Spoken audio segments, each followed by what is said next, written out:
गोंदिया शहर के दो हिस्सों को जोड़ने के लिए 10 साल पहले 55 करोड़ रुपए की लागत से बनाए गए उड़ान पुल में बड़े बड़े गड्ढे हो गए हैं और नगर परिषद और लोक निर्माण विभाग इस पर ध्यान नहीं दे रहे, जिसके बाद पुल पर आंदोलन कर हुए सीमेंट कंक्रीट डालकर गड्ढों को भर दिया गया है।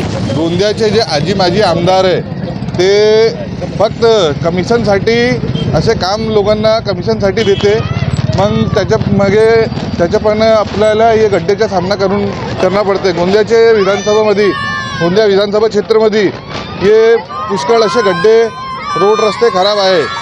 त्याच्यासाठी आम्ही आज गोंदियाच्या ओव्हरब्रिजवर गड्डे बुजवण्याचे काम आम्ही केला आणि जे स्वतःच जनताचे आमदार म्हणते ते जनताचे आमदार नाही, फक्त ठेकेदाराचे आमदार बनलेले आहे। त्यामुळे गोंदियाची जनताला अशा गड्ड्याचा सामना करना पडता। या ब्रिजवर काही प्रमाणे भरपूर प्रमाणे दुर्घटना झालेली आहे।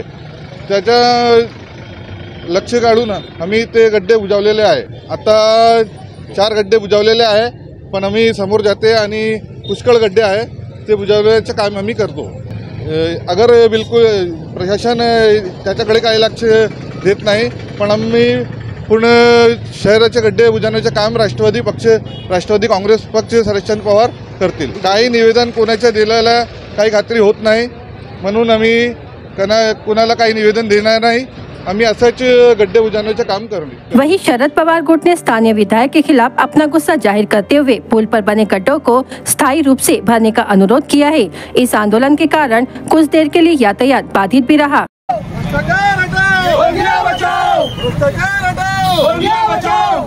ठेकेदार को